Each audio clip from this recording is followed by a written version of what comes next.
Voy a decirte algo que no te va a gustar. Latino no es una identidad, es una caja.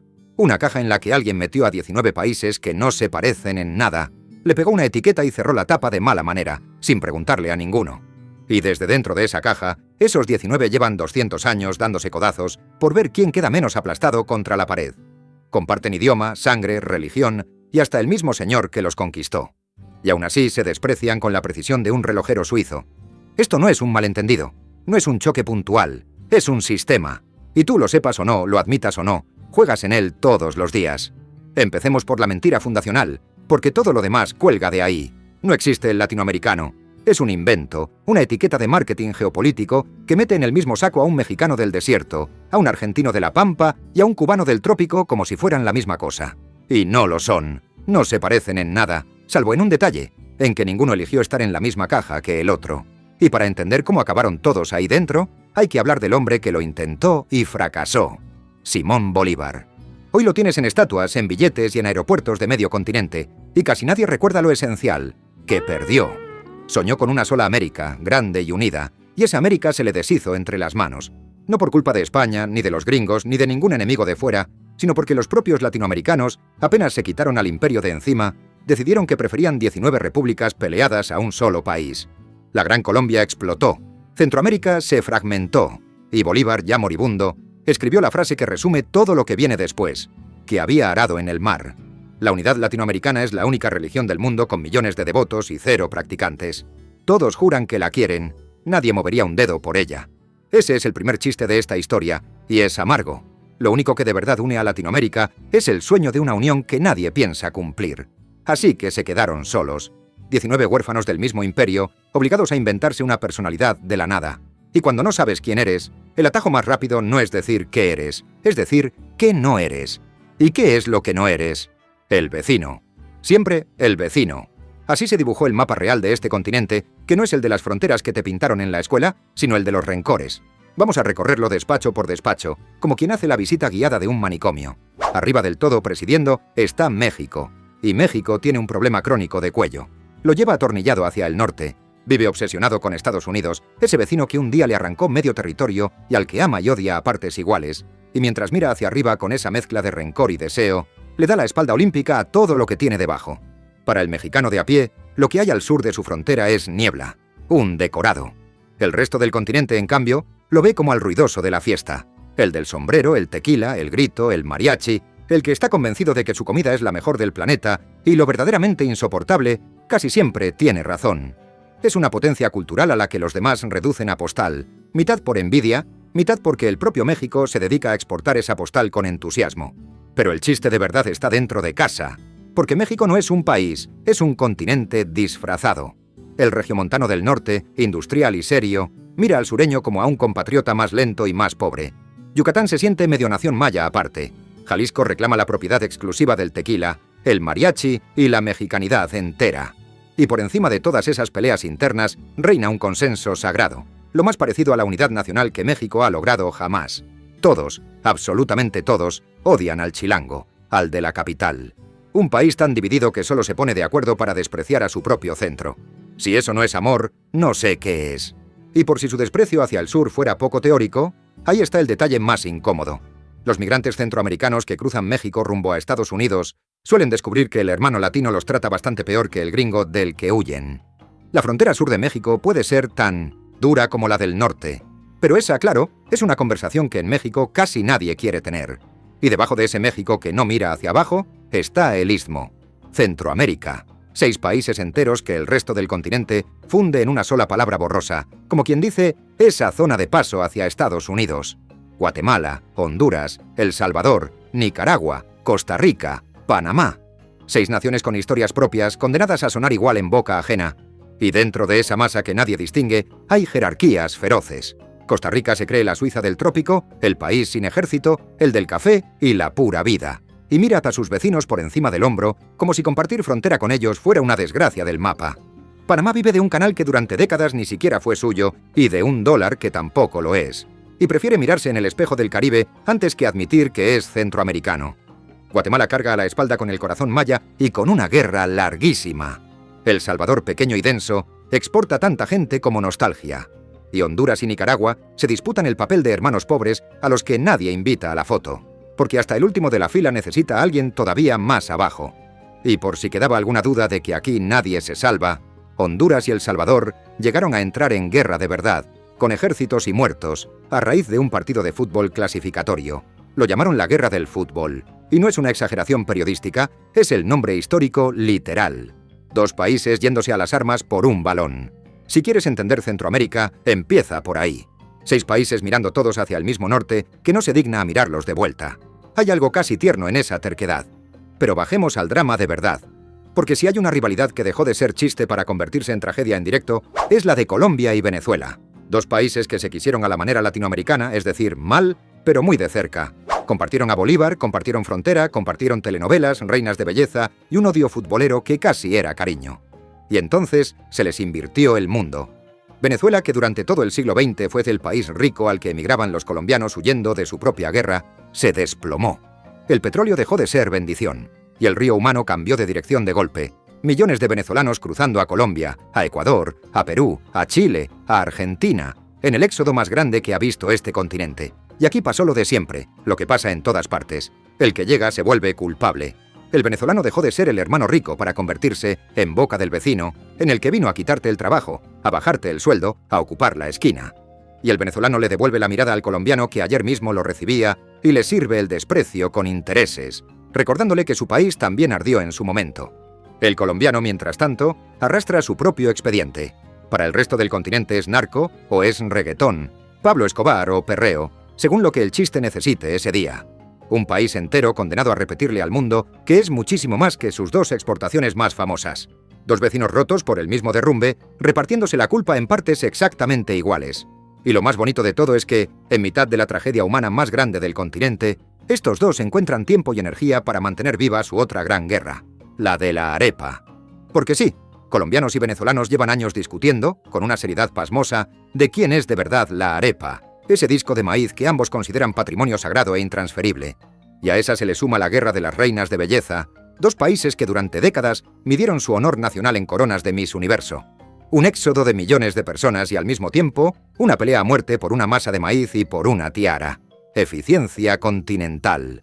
Y bajando un poco más, llegamos al personaje que, sin proponérselo siquiera, logra lo imposible: unir a todos los demás. Argentina. Y ojo, esto no es un chiste. Es un fenómeno sociológico de verdad, aunque suene a chiste. El argentino carga con la fama, ganada a pulso, de creerse europeo, de mirar al resto del continente como a parientes pobres que aparecen sin avisar a la hora de cenar.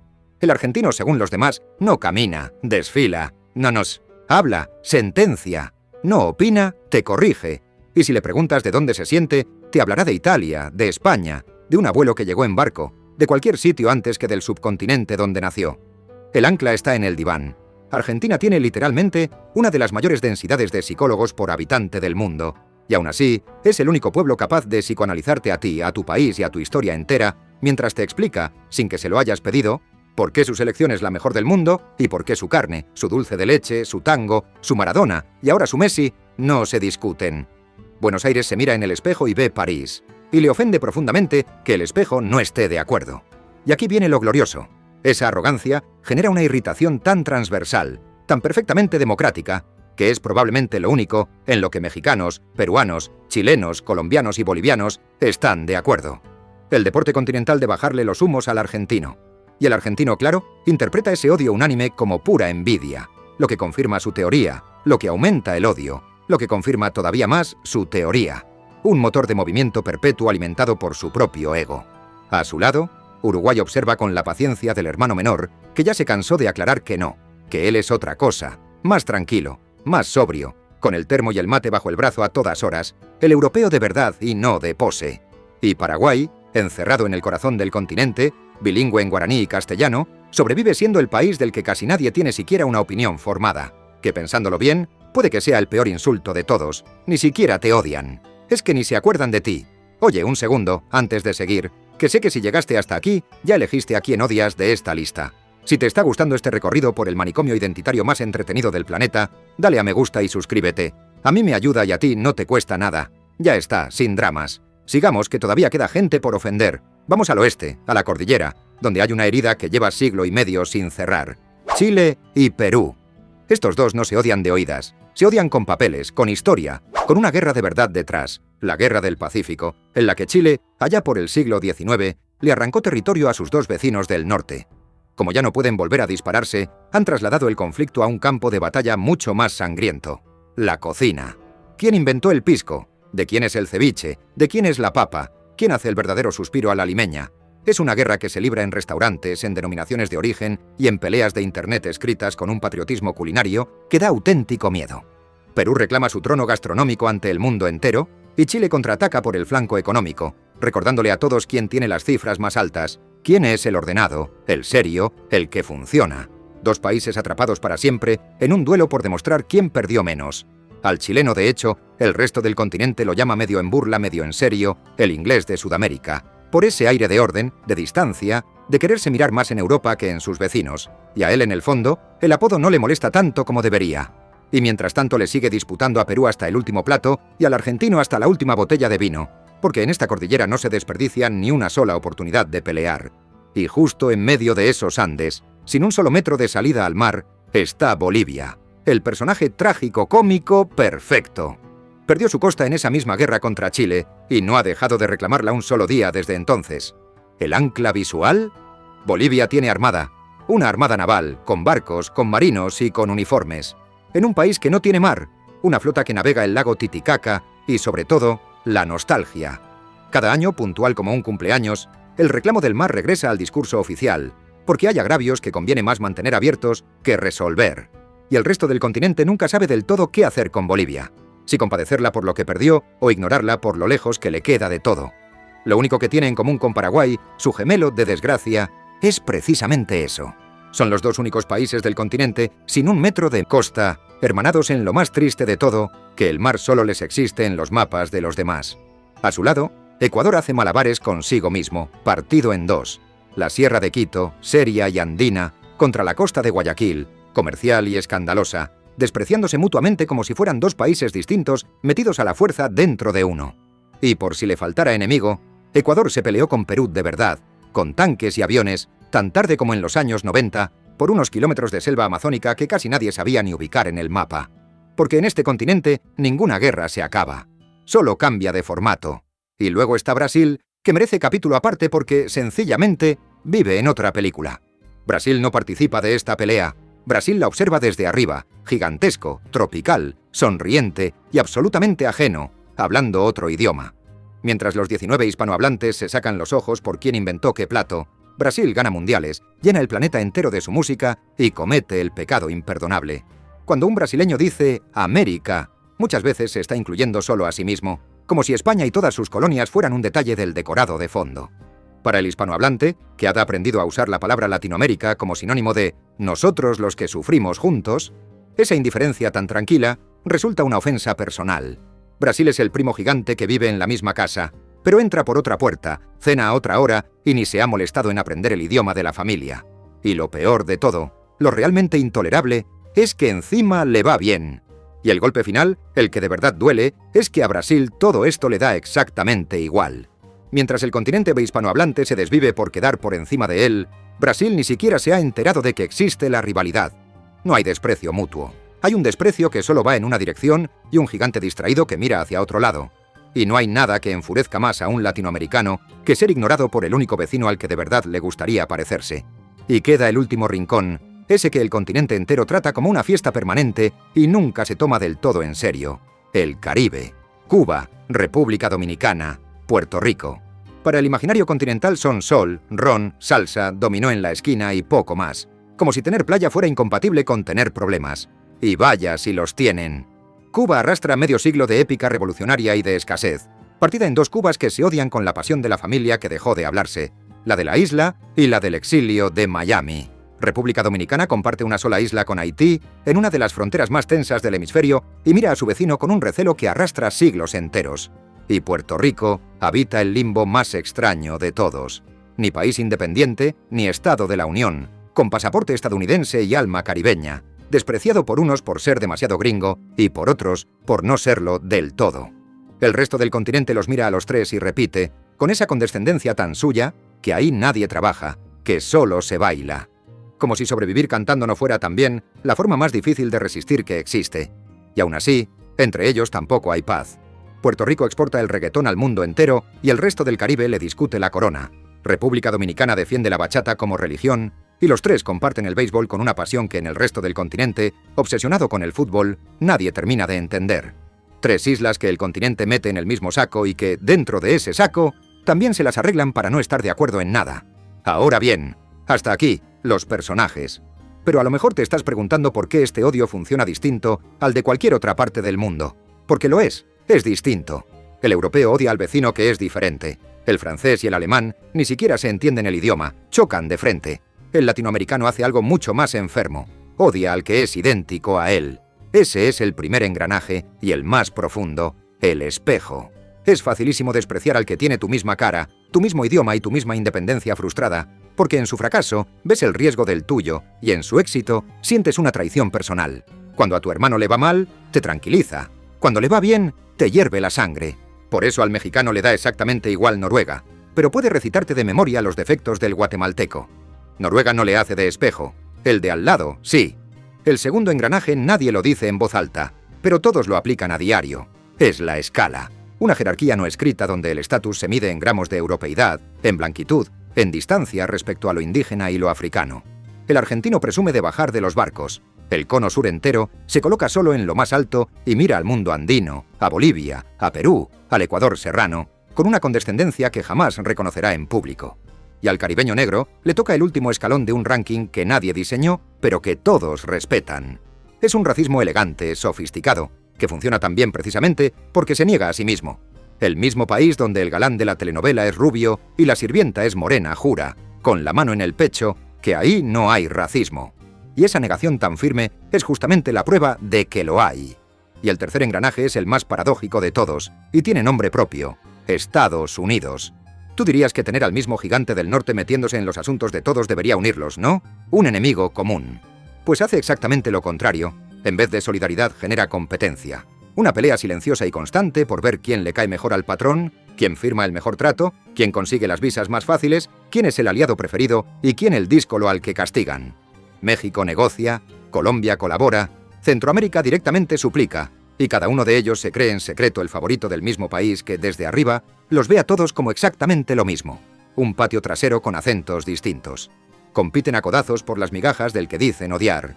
Y todos estos engranajes juntos fabrican un único producto, el artículo estrella de la industria continental del rencor, el estereotipo. Que en Latinoamérica no es un insulto suelto, es una herramienta de precisión. Cada nacionalidad tiene su defecto asignado y siempre es la misma acusación reciclada. El argentino, arrogante. El mexicano, ruidoso. El colombiano, narco o bailarín. El venezolano, el recién llegado que vino a quitarte algo. El peruano, el indio que cocina como Los Ángeles pero al que en el fondo no se le da el sitio que su cocina merece. El chileno, el rarito que muy en el fondo preferiría ser sudafricano.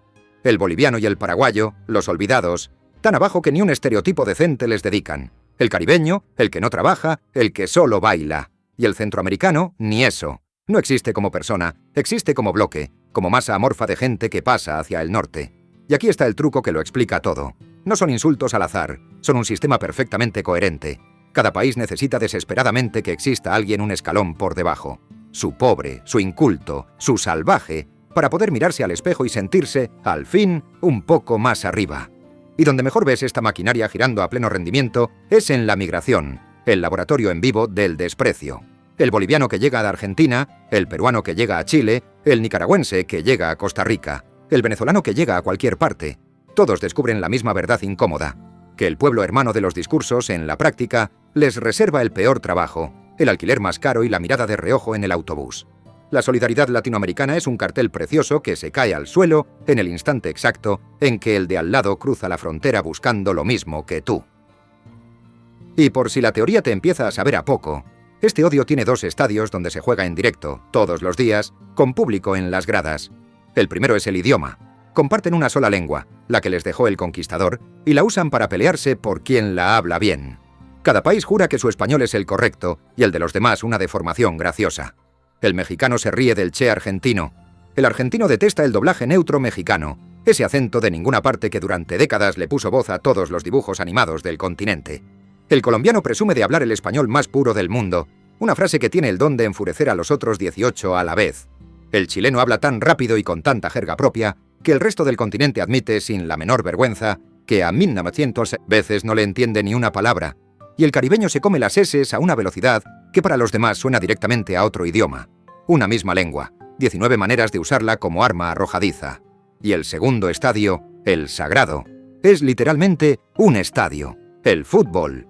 Si quieres ver el odio latinoamericano en estado puro, sin filtros, no mires la política, mira una eliminatoria. Argentina y Brasil escenificando el clásico del continente. Perú y Chile descargando siglo y medio de guerra del Pacífico en 90 minutos. México y Estados Unidos convirtiendo cada partido en un asunto casi de frontera. Y Uruguay, ese país diminuto, recordándole al planeta entero que ganó el primer mundial de la historia y que humilló a Brasil dentro de su propia casa. Una herida que en Brasil todavía escuece. El fútbol es el ritual donde el desprecio se vuelve himno y donde se permite gritar a pleno pulmón todo lo que el resto del año se piensa y se calla. La guerra que el continente encontró para no tener que hacer la otra, y si el fútbol es el estadio físico, Internet es el frente que nunca cierra. Hoy la rivalidad se libra a tiempo completo en las secciones de comentarios, en banderitas alineadas como ejércitos debajo de cada vídeo, en hilos infinitos sobre qué acento es más feo, qué país es más pobre, qué selección amañó qué partido y de quién es de verdad cada plato. Es una guerra civil continental que no necesita fronteras ni ejércitos, solo conexión a Internet y un agravio a mano, y de esos hay reservas para varios siglos. Pero aquí viene el giro que lo vuelve todo aún más demencial, porque el latinoamericano no guarda todo el odio para el vecino. Una buena parte se la reserva, generosamente, para sí mismo. Junto al orgullo nacional más desbordado del planeta, ese que te hace defender tu bandera, tu comida y tu acento a muerte, convive sin el menor conflicto aparente una frase que se repite idéntica en los 19 países, como un segundo himno cantado en voz baja. Este país no tiene arreglo. Y cada uno tiene su versión personal del lamento. El argentino llora un pasado de potencia que jura recordar aunque no lo vivió. El mexicano salta del orgullo milenario al fatalismo más negro sin escalas intermedias. El colombiano hizo de su propia tragedia una marca de exportación y aprendió a reírse de ella porque era eso, o no, levantarse de la cama. El venezolano contempla lo que un día fue su país con un duelo que no termina nunca. Todos juran que lo suyo no tiene remedio, y lo dicen con un orgullo rarísimo, como si el pesimismo fuera otra competencia continental más que hay que ganar. Y es comodísimo, porque si tu país no tiene arreglo, entonces la culpa tendrá que ser de alguien, del imperio, del vecino, del que se fue, del que se quedó, de cualquiera, menos del espejo. Y cuando das un paso atrás y miras el continente entero de golpe, te das cuenta de lo más perturbador de todo, que esto no es una avería, funciona. El conflicto no es el fallo de la máquina latinoamericana, es su combustible. Cada rivalidad fabrica una identidad, cada estereotipo levanta una frontera, cada agravio justifica el siguiente. Quítale el odio y no te queda un continente feliz y unido. Te queda un continente que de pronto ya no sabría quién es. Por eso en el fondo, muy en el fondo, nadie quiere de verdad que se acabe. Llevan 200 años jurando que sueñan con la unión mientras hacen, cada santo día, exactamente lo necesario para que jamás llegue a ocurrir. Y antes de cerrar, una pequeña herejía. ¿Y si todo este odio sirviera para algo? Porque mira lo que parió el caos. La mejor literatura del idioma, el fútbol más visceral del planeta, cocinas que se pelean por ser las mejores del mundo, y a veces lo son. Música que ningún continente aburrido y unido habría compuesto jamás. El odio latinoamericano tiene personajes, tiene arcos, tiene chiste. Es un odio creativo. Eso no lo justifica ni lo limpia. Pero lo vuelve, qué remedio, irresistible. Así que quédate con la duda, porque no pienso resolvértela. ¿Preferirías un continente tranquilo, unido y olvidable? ¿O este manicomio ruidoso que al menos siempre, siempre tiene algo que contar?